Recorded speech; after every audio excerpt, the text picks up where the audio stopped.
excited about this discussion today, and the opportunity to talk to these three gentlemen about the transformation going on in their own organizations, but what they see from their vantage point with citizen services in healthcare, and then also too from a warfighter perspective. I'm just really excited about this discussion. Before we get kicked off on questions, maybe just a quick round of introductions. I know we got names, but I'd love to hear kind of a little bit about what you're doing and where you are. So I'll start with you, Tony. So thank you for inviting us here. Tony Ambrosi, I'm the Chief Digital and Information Officer for Baptist Health of South Florida. It's a 12-hospital system, pretty large in South Florida. And I joined Baptist, and in truth, I joined healthcare for the digital transformation about 20 months ago, but who's counting? To drive digital transformation, and coming from a very consumer-oriented businesses like Disney and American Express before that, I thought, we do need to do something for our patients, first and foremost, in terms of digital and digital experiences. So here I am talking about that. Awesome. Mark? Thank you. Thank you for having me. Mark O. I am with Centers for Medicare and Medicaid Services. I oversee data centers, work on the cloud, as well as issue laptops and phones. And so I do a little bit of everything, right? I actually joined the government to help implement what's known as Obamacare, and didn't plan on sticking around, but fell in love with CMS and the mission of providing healthcare for citizens and those that need it, and been there ever since. Hey, keep issuing those endpoints. There's no way to get to the cloud without the endpoints. So don't stop on the endpoints. Greg, how about you? Yeah, great. Thank you. I appreciate the invitation. Greg Judge, I'm with the Army's Enterprise Cloud Management Agency. We're a field operating agency under the Office of the CIO at Headquarters Department of the Army. And really, my passion really is around how do we bring IT services and data services to the warfighter. We always say we never want any of our warfighters to enter a fair fight when they go to battle. So I appreciate you being here. Thank you. Fantastic. Thanks for being here. Well, now more than ever, we're seeing the benefits of being an agile organization. And you all are, and others are leveraging tools that have never been used before. So maybe in a few words, and this is a question for the three of you, but maybe in a few words, how are you capitalizing on this momentum to evolve your digital landscape? Mark, I'll go to you first. Yeah, thank you. So what I would challenge folks to look at when it comes to digital transformation is look at it from the business angle. Don't look at it from the IT lens, right? So why are you doing digital transformation? Are you doing it for innovation purposes or to promote growth? Those are great goals, but those aren't the goals for CMS, right? The goals for CMS is to promote healthcare, promote equity, promote healthcare equity, and drive those that need healthcare getting it, right? Those are the primary reasons. And whatever we need to do to be able to promote and reduce the time to market and things of that nature, those are the type of things that are driving digital transformation. And tools like AWS changes the game, right? We recently had, last year with the President Biden, we opened up our special enrollment period for uninsured. In 5 weeks, we served over 2.5 million people. Those aren't possible, right, without the technologies and platforms like AWS. However, it's not the technology, right? It is what technology is doing to promote serving the 2.5 million people. That makes a difference. It's fantastic. Great results. Greg, how about you? How about in the Army? Right. So I can't agree more with what Mark just said about the business side of IT and how IT supports the in our space warfighters as well as the support organizations that enable warfighting. And so what we see, or what we say a lot in the Army, is that we want to use data to accelerate decisions at the speed of relevancy. What that means is, how do we provide information advantage to commanders who need it to make day-to-day, minute-to-minute, sometimes decisions that often have some fairly significant second and third-order effects. So it's really not about the IT as much as it is how do we use those cloud services to bring data analytics and data really to the edge, where a commander can make a rapid decision and a good decision that one executes mission, but also on the flip side keeps his or her soldiers safe from harm. So it's a balancing act. It's a risk reward type of decision, but the cloud is really the foundation of how we bring those types of services to our warfighters and to our commanders out in the field. Fantastic. Tony, you're up from South Florida. Thanks for being here again. Absolutely. How about you? Thank you. So I think I will second the theme here. The modern technology leaders are really they're becoming business leaders increasingly, and so that stereotype of IT doing things for the IT sake is kind of maybe is there, but it's fading away. We're all here to do business things by using technology. So clearly, I didn't join Baptist to do cloud. I'm doing cloud, part of, don't worry, don't panic. But to solve problems, and clearly the cloud is the only way to do it. So that's interesting. And I see this transformation even at lower levels, the stereotypical developer, coder who doesn't care about anything. Now, these days, they have valid or great product ideas. So I'm like, I want to hear about that. So this is experiential, not technology ideas. It's interesting that when I talk about digital, I start with obviously why we're doing this, and it says at least in healthcare it's very similar. Is this focus on consumers and consumerization, which has lacked in the past. Clearly, healthcare intense and a maniacal focus on the medical and clinical, as we expect, but less so on the other aspects. How do you get in? How do you get out? That sort of thing. The interesting thing about digital is how do you go from that to digital and to cloud and other things? The interesting thing about digital is, I don't want to panic the CFOs in this room and elsewhere. Other than fundamental things like you want to get access to whatever the service is, or you want to see your account or medical record, or you want to pay. Those are basic, whatever the business is. Beyond that, the ideas are not necessarily going to work as you expect them. Certainly, they're not the first iteration. And therefore, you're going to have to iterate.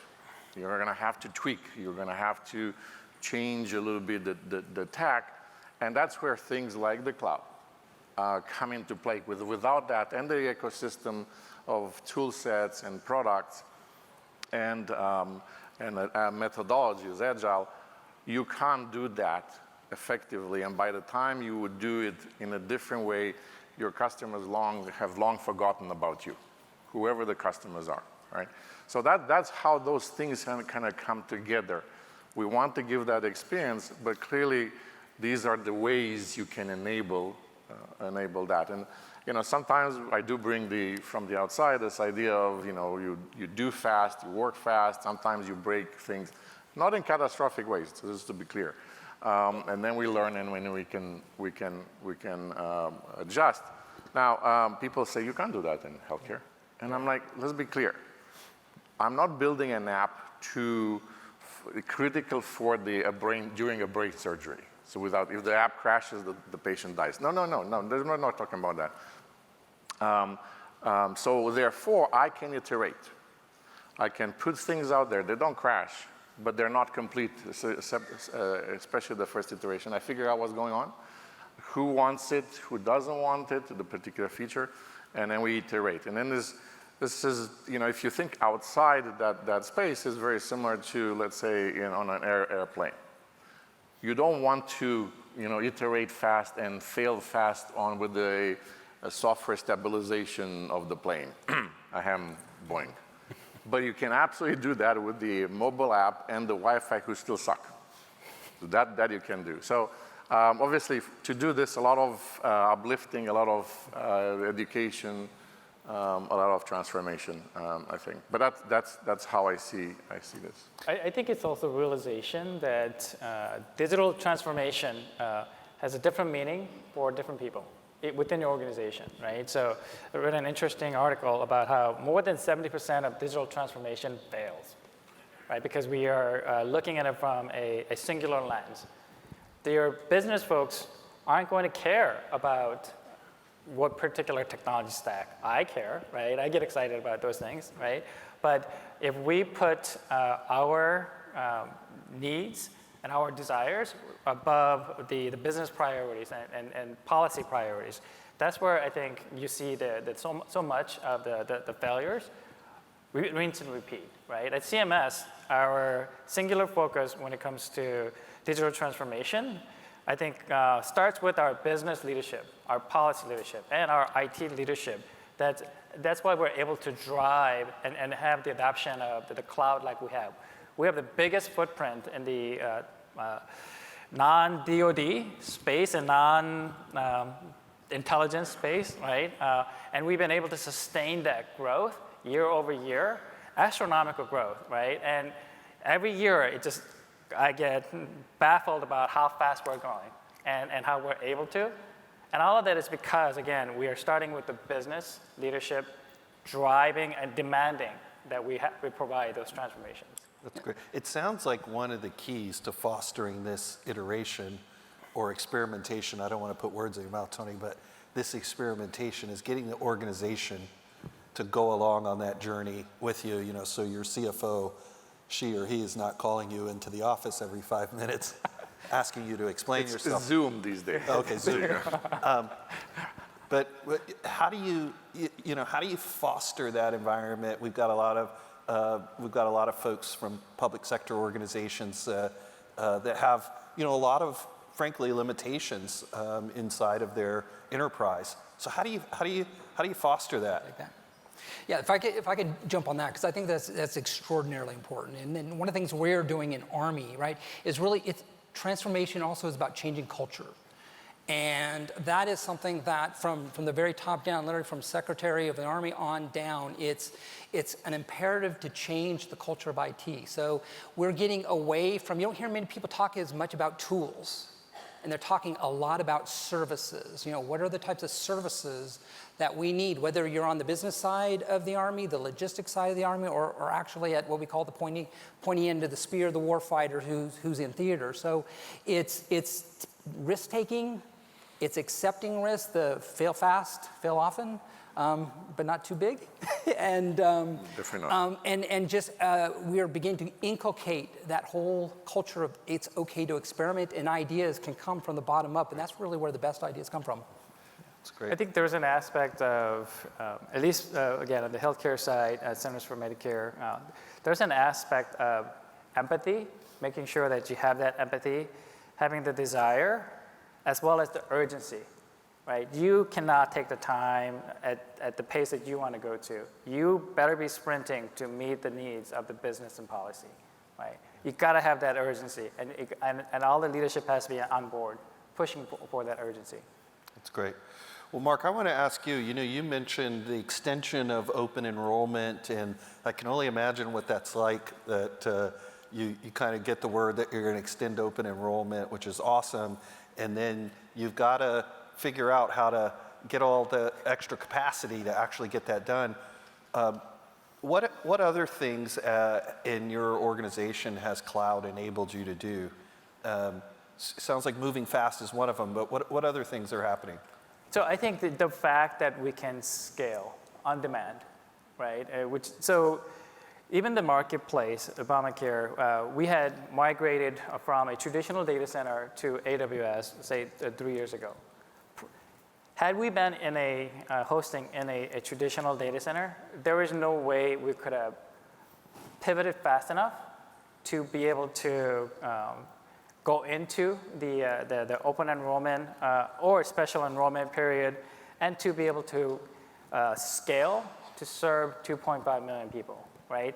It only became 2.5, we could have served more, right? And again, I think that's the power of AWS and the transformation that allowed us to go there, right? Otherwise, we would have been playing catch up. Otherwise, we would have been adding servers, right? And doing all the typical things that people run through when an unexpected and large event occurs. It's fantastic. Yeah, no, I would add, no, absolutely, you're right. And even for business, let's say a bit more stable from a demand perspective business, I mean, I don't get a million folks. I mean, that would be really bad. That means a lot of people would be really sick. Sure. You don't want to believe us. But so, yeah, absolutely, the ability to scale, absolutely. And especially when it comes to data. When you run a model in a training mode, you need a lot of capacity. When you execute on it, less so. You know, my previous life at Disney, of course, you have the beginning of the morning in the parks. Everybody comes in, like $200,000 at the gate. Yes, that's high demand there, but it tapers off. And so the ability to be that granular, fantastic. I would add to that, yes, the ability to manage the infrastructure in a modern way. But also, so those are very important things, but also, and I once said, and I think somebody picked it up, that this is not about my server versus Jeff's server, Jeff Bezos. Yeah. That's it. It's really about the ecosystem of tools and technologies and vendors and your capabilities that are in the cloud that would be crazy for us to replicate. Especially, yeah, of course, if you're Apple and Google and Facebook, maybe. But everybody else would be crazy to try to replicate that, because while you're busy doing that, you can't build stuff for your real customer. Right? So I think that's very important, especially in the data. At the reInvent, I was like, at some point, I stopped trying to figure out how many new things are coming. Sure. That's actually a problem. There are too many things. And I'm like, okay, there's a lot of a lot of good stuff here that can all the time raise what we are able to do in the cloud. Otherwise, how would I even be able to replicate? And that goes back to, you need to iterate fast in digital, because otherwise people, so. If I can add on top of that, because I think those are really important topics. I would also say, excuse me, on top of scalability, which is really important. You can't underestimate that at all. But for the Army, resiliency is incredibly important for us. So for example, we've migrated 2 of our largest ERP systems, one for financial management, and secondly for logistics, the enterprise, to the cloud. We did that last summer, and what that has provided us, not only that ability to scale demand as demand presents itself, but what we've also found now with using zones and regions, we now have a very resilient infrastructure, not only that can adapt to user demand, but even in this world of cyber threats, right? So all of us are concerned significantly about cyber actors, or even internal actors that causes issues, and we've had those too. The resiliency of the cloud platform is really something that has brought a lot of value to us that we never really had before in the on-prem environments that we migrated from. So these systems, they support millions of transactions a day, hundreds of billions of dollars a year. So that having those systems available to us, to users worldwide, is incredibly important. Not only just to keep the Army running, but also it supports many of the Department of Defense activities writ large too. So that's I didn't want to leave that one off the table. No, that's great to hear. And Greg, you bring up a point about resiliency and security, and I want to ask this to everybody, but I'll start with you. How have you kind of culturally talked about and helped your organization think about security and resiliency in the cloud? Yeah, that's a really great question. And what I will tell you is that The Department of Defense is a very, what I would say, conservative, somewhat risk-averse type of an organization, right? So we have some I very think that's putting it nicely. well-defined That's a good thing. processes. Some call them bureaucracy, but they're very well-defined processes. And so one of the things that we are doing inside my agency is we have developed some baseline processes, security controls that we are able to then deploy out into PaaS and IaaS environments virtually on demand. And that way we know that all of the base infrastructure has a common security plane, and we then only are required to really secure the application. So what we're trying to build is culture change, right? So what we're really trying to do is get the end user out of the business of managing platforms, managing infrastructure, and let them build applications that actually provide value to their end customer. Our operations group provides that type of security infrastructure, that security monitoring, but it's going to take time, right? We still have what I would say the cadre inside Department of Defense and inside Army that really they've done things one way for a lot of years, but it's slowly starting to change. So we are bringing DevSecOps into the environment. We want to bring continuous integration, continuous deployment into the environment. That's takes change, and that's hard. That's awesome. Mark? You know, I probably share a lot of commonality when it comes to risk averse, right? Healthcare is also, I think, very risk averse. One thing that I think has made the biggest difference is having the right conversation, right? So when you're talking about resilience, when you're talking about cybersecurity, I think in the beginning you had to almost defend why you were utilizing cloud technology. That's a wrong conversation, right? CMS, as risk averse as we are, we're backing up mainframe data to AWS, right? Compared to what's your alternative? Put it on the tape, you ship it up to Iron Mountain and never see it again. Is that really resilient?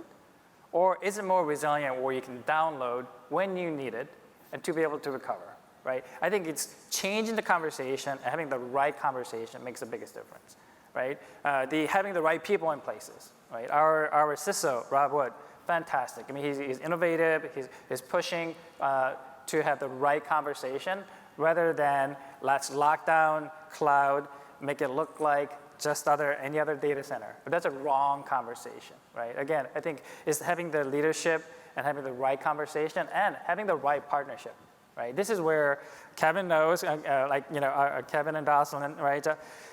They have gone out of their way to make sure that we can defend, we can provide justifications, and why we need to rise above that, right? Because if you're in the state of continuing to justify why you're operating in the cloud, you are wasting a lot of time and effort rather than building more services, making more services available. So being able to spend that time in the beginning, right, to be able to have the right conversation made all the right differences, and having that partnership.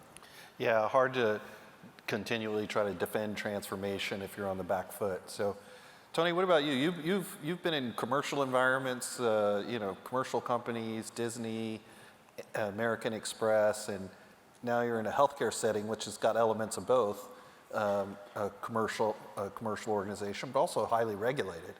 So, what about you from a security and resilience perspective? No, that's true.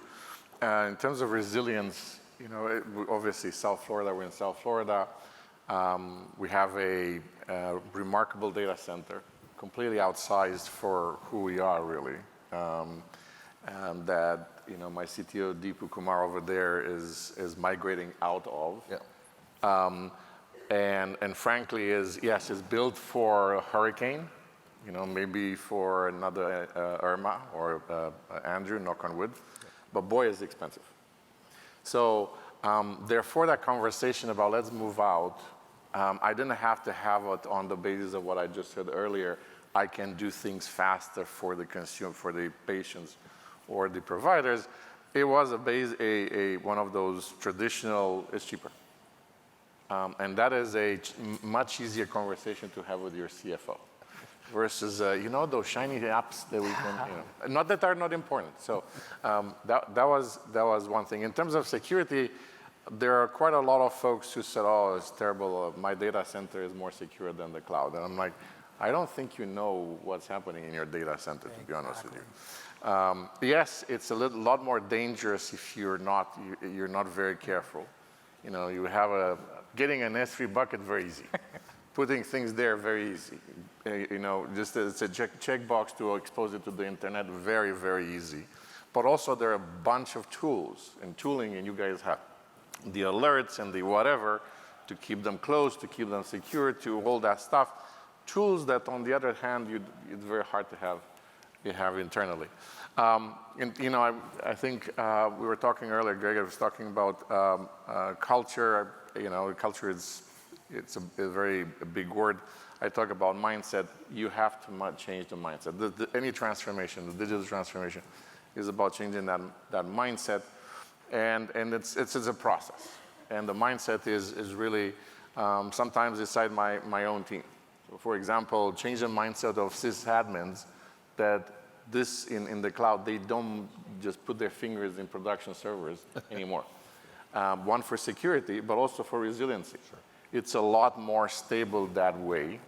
That's a change management that we have to do, and so a number of other examples like that. In addition, yes, American Express and Disney, great companies, fantastic companies with that intense focus on consumers. Coming in here, I've done cloud at Disney. You know that. Not at Amex. It was years before. At that time, I think we were looking at Amazon like, is this going to work really? Because this is like 2010, and then we built a gigantic data center somewhere on the East Coast. But it's just a matter of showing, telling, evangelizing, and then showing at the very end that it's possible.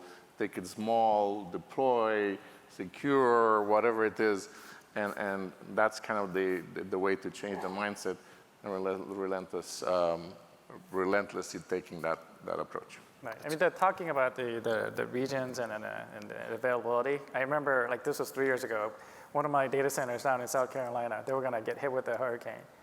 So the game plan, this was literally the plan, was they were going to back up the mainframe to a tape and drive.